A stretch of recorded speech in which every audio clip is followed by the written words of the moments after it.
Hello, and welcome back to the Practical English Podcast. My name is Mike. And I'm Angela. We are so happy you are joining us today. Yes, we are. Today we have a really important topic, one that every English learner needs to master to speak confidently. That's right, Mike. We are talking about two fundamental tenses, the present simple and the present continuous. Understanding the difference is key to sounding natural in English. Absolutely. So in this episode, we will break down each tense. We'll look at how to form them, when to use them, and some common mistakes to avoid. And we'll have lots of clear examples and even a little quiz at the end to test your knowledge. So, are you ready? Let's get started. Angela, why don't you kick us off with the present simple? Of course. So, the present simple is our go-to tense for talking about things that are generally true. Think of three main categories: habits, routines, and facts. Habits, routines, and facts. Got it. Exactly. For habits and routines, we're talking about actions that you do regularly. For example, I brush my teeth twice a day, or she watches a movie every Friday. Right, things that repeat. What about facts? Facts are things that are always true. Scientific facts, general truths. For example, the Earth goes around the sun, or cats like milk. These statements are not just true now, they are true always. That's a very clear explanation. So how do we form it? This is where some learners get a little confused, especially with he, she, and it. Yes, the third person S. It's a small letter, but it's very important. For I, you, we, and they, you just use the base form of the verb.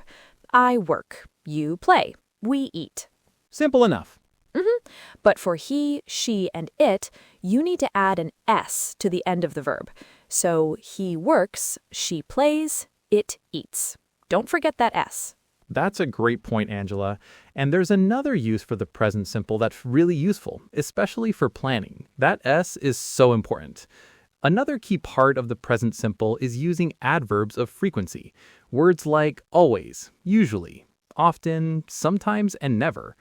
And what about negative sentences and questions? Great question. For negatives, we use the helping verbs do not and does not. We usually shorten them to don't and doesn't. So, I don't like spiders, or he doesn't work on weekends. Notice that with doesn't, the S on the main verb disappears. We don't say he doesn't works. Right, because does already has the S. Exactly. And for questions, we just put do or does at the beginning. Do you like coffee? Does she live in the city? Perfect. So to make this practical, let's talk about routines. Angela, tell me about your typical morning. Use the present simple. Okay. Well, I wake up at 6:30 every morning. I don't get up immediately, though. I check my phone for a few minutes. Then I go to the kitchen and make a big cup of tea. My husband drinks coffee, but I prefer tea. We eat breakfast together around 7:15. That's a fantastic example. See how Angela used the present simple for all those actions? I wake up, I check, he drinks, we eat. They're all part of her regular routine. Okay, so that's the present simple for things that are always or usually true. Now, what about things that are true only right now? For that, we need the present continuous. Yes, the present continuous is all about the now. We use it for actions that are happening at the moment of speaking. It's often called the ing tense. And the structure is pretty straightforward. You need the verb to be, am, is, or are, plus the main verb with ing at the end. For example, I am talking. And you are listening. And he is reading a book. All these actions are in progress right now. You can often find signal words like now, right now, or at the moment in these sentences. That's a great tip. Sometimes the now is implied.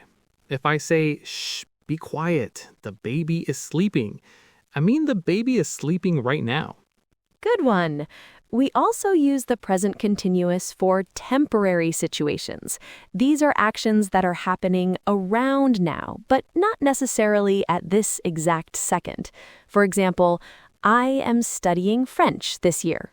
Right. You aren't studying French at this very moment, but it's a temporary project in your life. Another example could be she is living with her parents until she finds an apartment. Exactly. It's not a permanent situation. So, to make this practical, Mike, what is happening right now as we record this podcast? Well, right now I am sitting in a chair. I am speaking into a microphone. Outside my window, some birds are singing, and hopefully, somewhere in the world, someone is listening to this episode and learning English. I hope so too. All of those are perfect examples of the present continuous. They describe what is happening right now.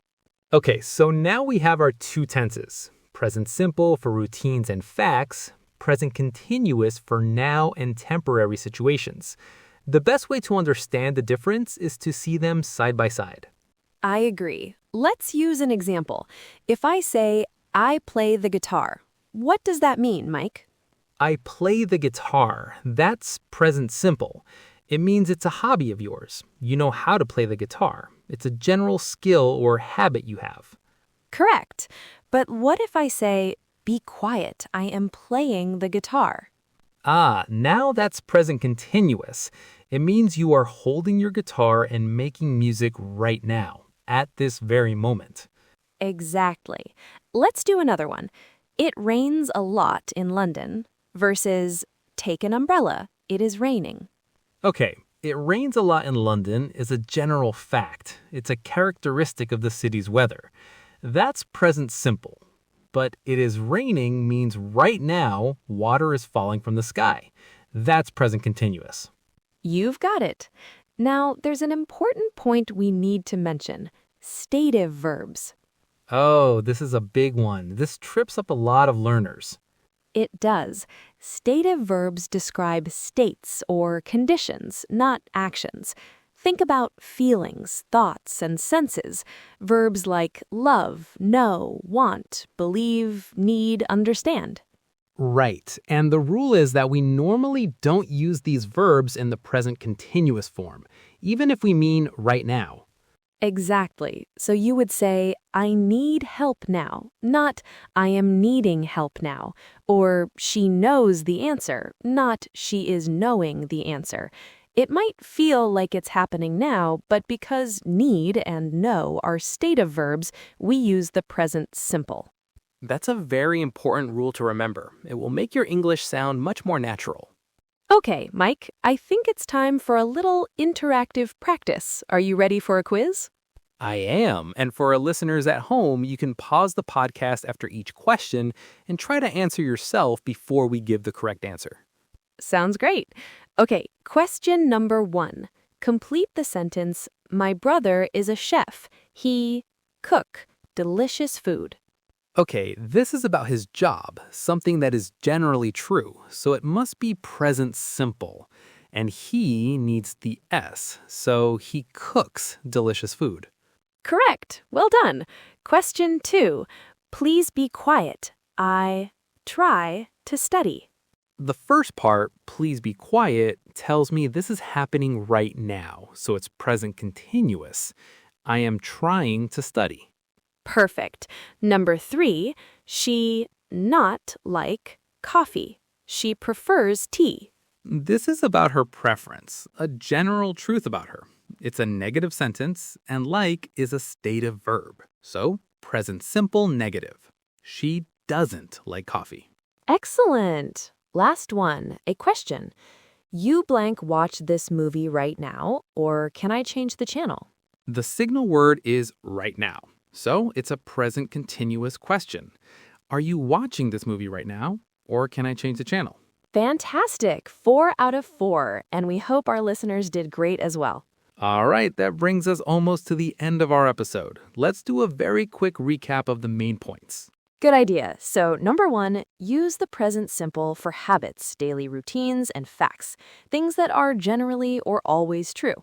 Number 2, use the present continuous for actions happening right now, at this very moment, or for temporary situations. Number 3, remember the third person S for the present simple with he, she, and it. He works.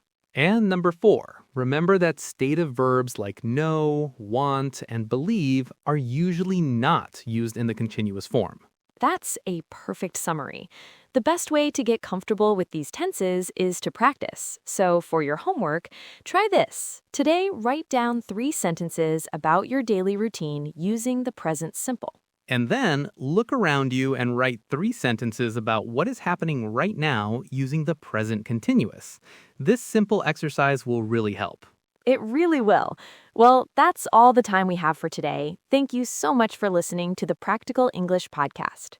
We hope this episode was helpful. Keep practicing, and we'll talk to you in the next one. Bye for now. Goodbye, everyone.